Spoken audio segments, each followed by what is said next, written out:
palavra Apocalipse é uma palavra grega que significa tirar o véu. Ele disse que antes da vinda dele, ele disse, ninguém pode saber o dia e a hora, mas eu vou dar alguns sinais que vocês vão reconhecer. Então os sinais que ele disse que antecederiam vão aumentar em quantidade e intensidade. Tá, já escrevi Mas já tá livros, rolando algum sinal? todos.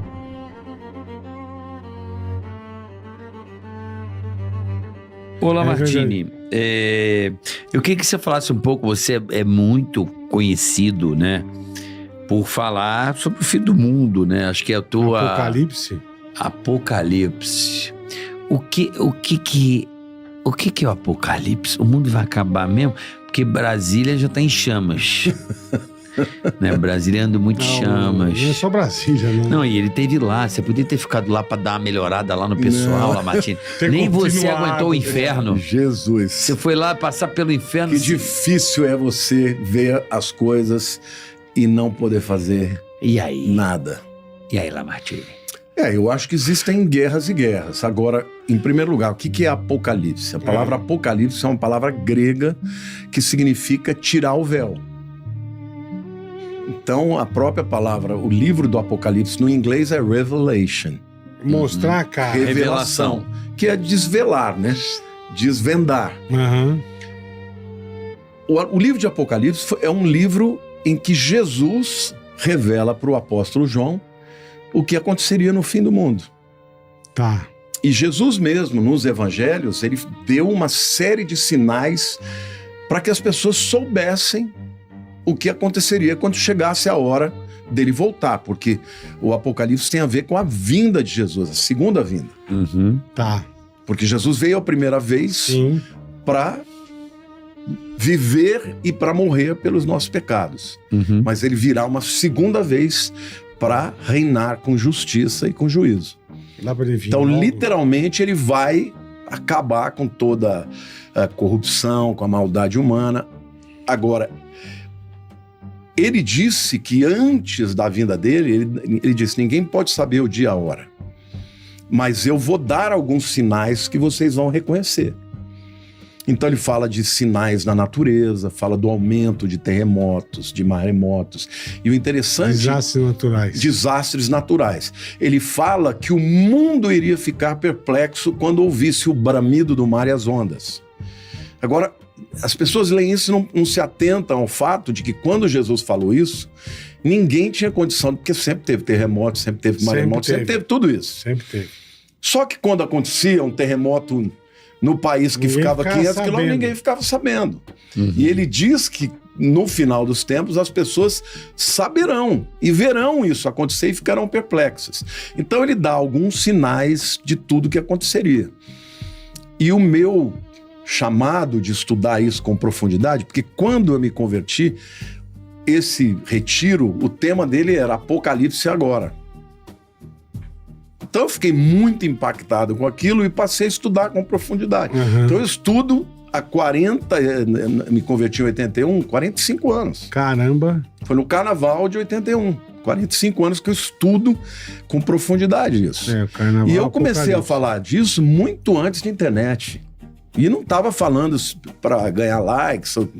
Só que quando chegou na internet, as pessoas me descobriram e foram lá ver o meu canal, que já tinha coisas antiquíssimas.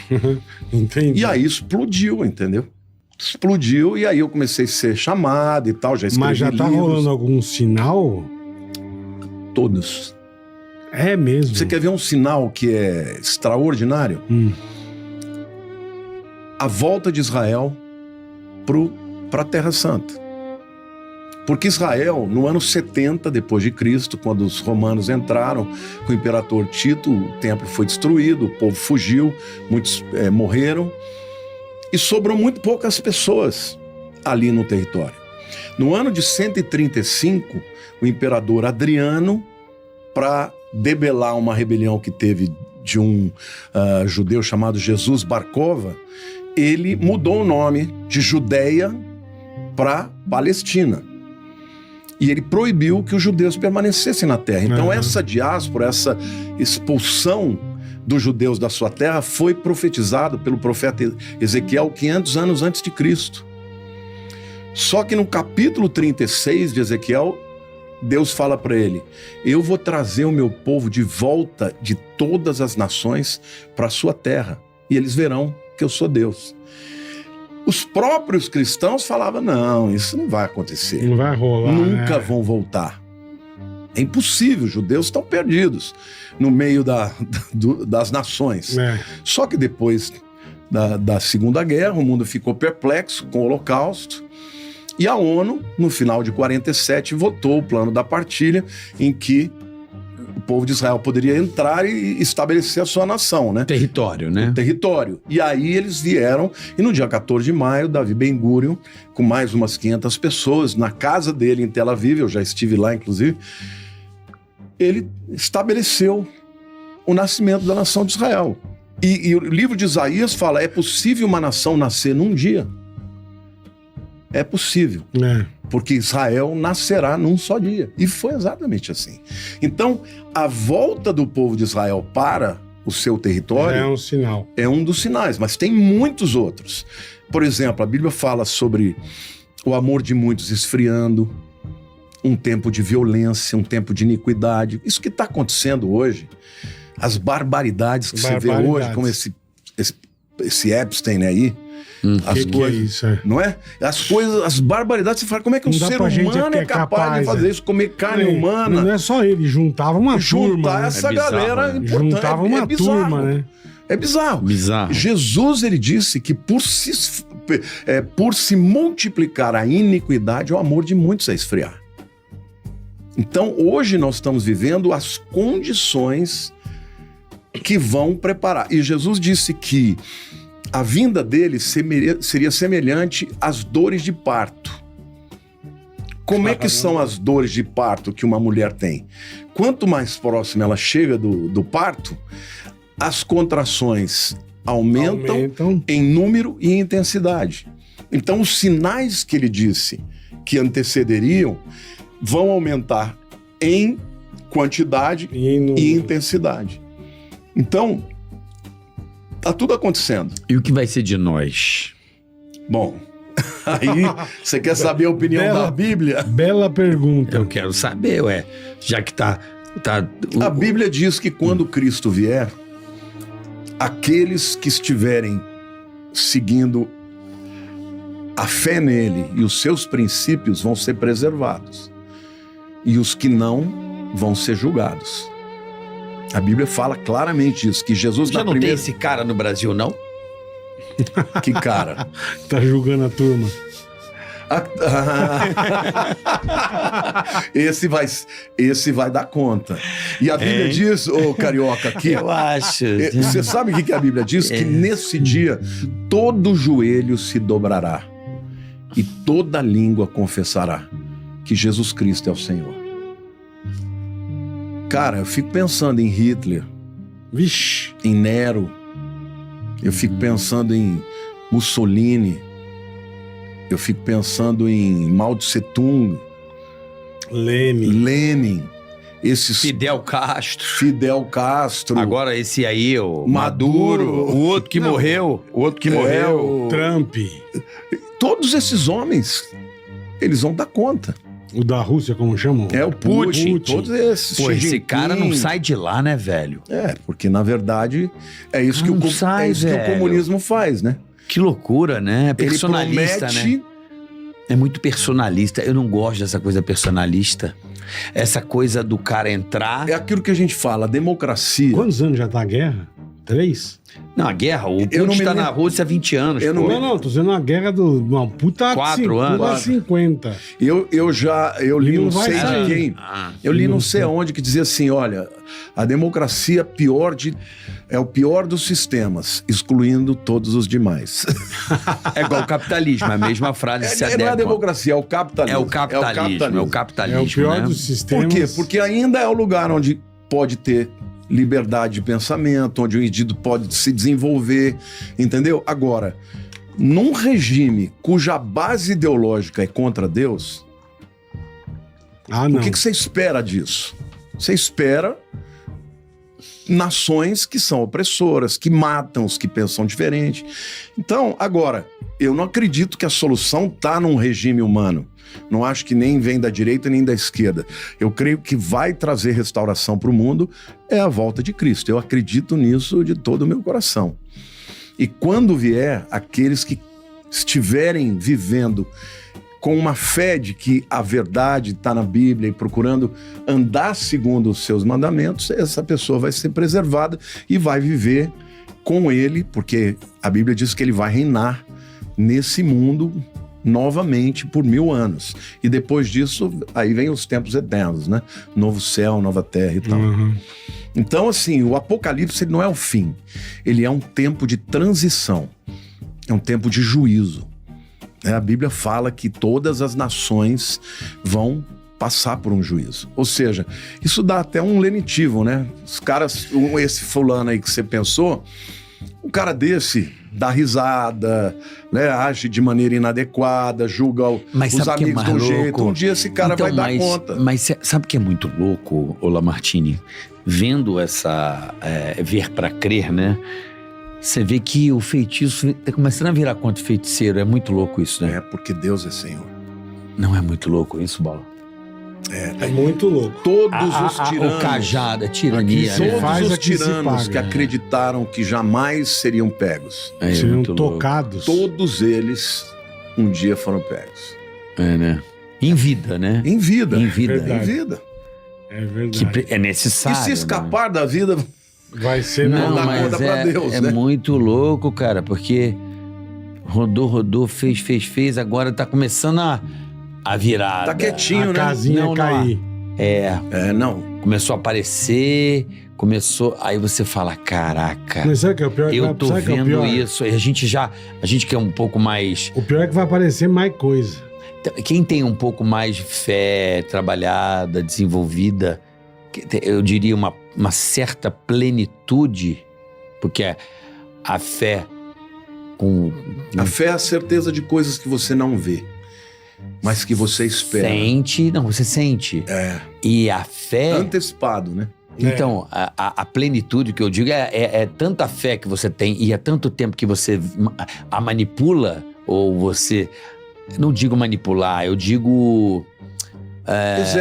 Exerce, ou como é que se diz? Rega ali, você frutifica, você trabalha aquilo em você, e você em nenhum momento você foge da tua fé, sabe assim? Você tá plena. Se mantém, né? Você tá ali nela, né?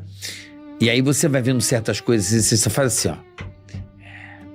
Tem gente que ainda não tem muito entendimento, que tá às vezes recuar, que às vezes pedir perdão, porque o poder, né? Tem uma coisa que eu acho muito bacana sobre Jesus Cristo, que os romanos tiveram poder, mas ninguém teve a influência de Jesus. A influência, você pode ter o poder, mas às vezes você não tem a influência. Então Jesus sofreu na mão dos poderosos. Quando você poderia imaginar, né, que uma religião de escravos, como foi chamado, né, por Gramsci, poderia vencer o Império Romano? Isso. É verdade. O Nero botou fogo nos cristãos, e os cristãos com seus corpos iluminavam a cidade de Roma. Quando ele imaginou que ele e o Império Romano cairiam e os cristãos permaneceriam. Foi o que Jesus falou, né? Passarão os céus e a terra e as minhas palavras permanecerão. E ele disse, as portas do inferno não prevalecerão contra a minha igreja.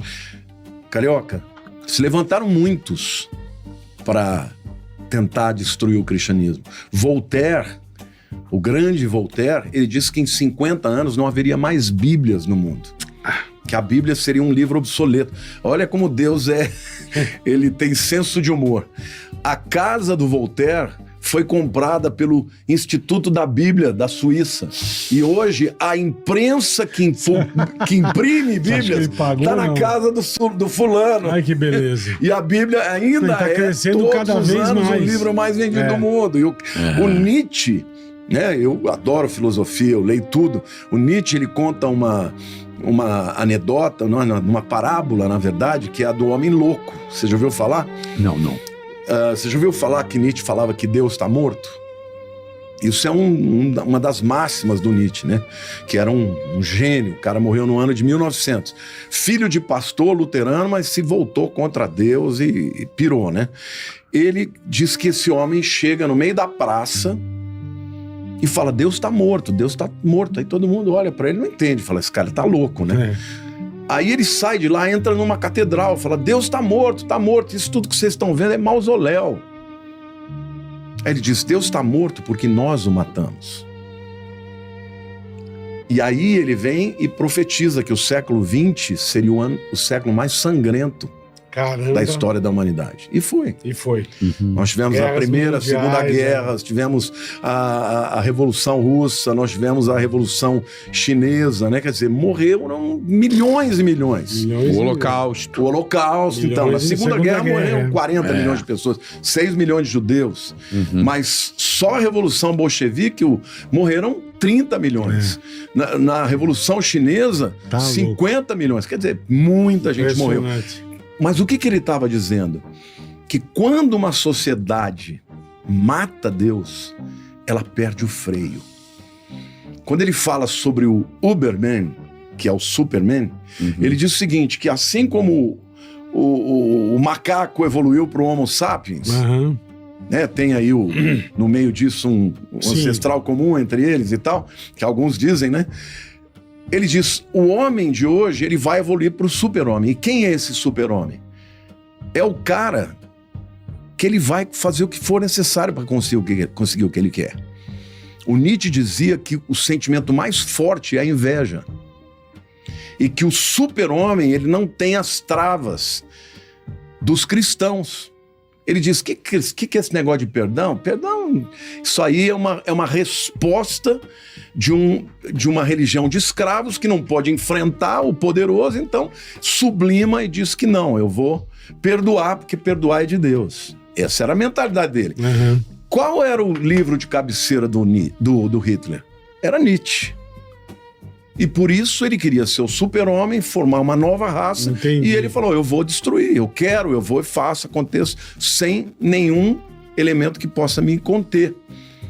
Agora, morreu o Nietzsche, o que ele profetizou é verdade, mas o cristianismo continua transformando. E mais louco, o Hitler se matou. Se matou. Para não ser pego, se matou. Sim, mas ele se matou. O poder é tamanho que alguém quem matou. Odeia e quem vive nisso acaba se destruindo. Ele mesmo se matou, não precisou ninguém fazer, tipo... Ele ia ser pego, ia ser julgado, né? Ia ser terrível, ia ser morto, né? Com certeza. Não, mas... Mas ele preferiu se matar, né? Pra não me mataram, eu escolhi terminar. Não, mas eu não acho nem que seja uma escolha dele de se matar. Entenda, eu tô indo mais do que você falou. Você acha que é espiritual mesmo? Claro. Ué. É verdade. Ele matou tanta gente que ele teve que... O próprio... Voltou contra ele. Voltou contra ele. Por ele Nunca tinha pensado nisso, mas tem razão. Mas tu falando aqui, eu virei, cara, é tão louco. Imagina ele em cima daquele ego dele, como ele ia se matar se ele é top. Agora você vê... Tá ligado? Ele se perdeu tanto que ele acabou se matando, de tanto que ele... Você vê o Stalin, ele era um camarada tão vaidoso que quando ele chegava no lugar, as pessoas tinham que aplaudir e elas aplaudiam por horas, porque elas tinham medo de que o primeiro a parar de aplaudir fosse morto. É mesmo? Isso está escrito em relatórios. Que louco. E dizem que ele matou o Lenin. Não, claro, sem dúvida alguma. E depois, ele matou, na verdade, o Trotsky. O Lenin morreu. E aí ficou na disputa de quem seria. Quem seria ele matou o outro. Matou o Trotsky. Mas dizem que ele pode ter acelerado a doença. A doença, porque do veneno, caralho. Botou um negócio no chazinho. Desculpa o palavrão, pastor. Botou um negócio no chazinho. Do Lenin. Rola um papo de Agora, o Trotsky, certamente ele morreu. Porque o Trotsky, o que ele pensava? Ele pensava que o comunismo tinha que ser aberto para o mundo. E já o Stalin não, ele preferiu a cortina de ferro. Vamos nos fechar, nos fortalecer e depois a gente vai e leva para o mundo. Só que o Trotsky mudou para o México e ele botou uma mulher para ser a pessoa que iria revelar todos os hábitos do Trotsky e tal, se tornou secretária do cara e um dia o namorado dela vem e mata o cara pauladas. Que é então isso? você vê o que é, matou o próprio companheiro de partida, entendeu? O que é um mundo sem Deus, um homem sem Deus, ele não tem travas. Não tem. Se você não crer que um dia você vai dar conta diante de alguém que tem muito mais poder para infringir um juízo na tua vida, você faz qualquer negócio. Foi isso que o Nietzsche falou. Olha, como nós matamos Deus, a consequência disso é uma sociedade brutal. Ele tinha razão numa primeira parte, mas hoje o cristianismo está de vento em popa. Tá transformando pessoas. Você vai para a Europa, que é um continente que todo mundo dizia que já era um continente pós-cristãos, os jovens estão indo para as ruas. Verdade. Mas lá também tem aquela coisa. A invasão do Islã.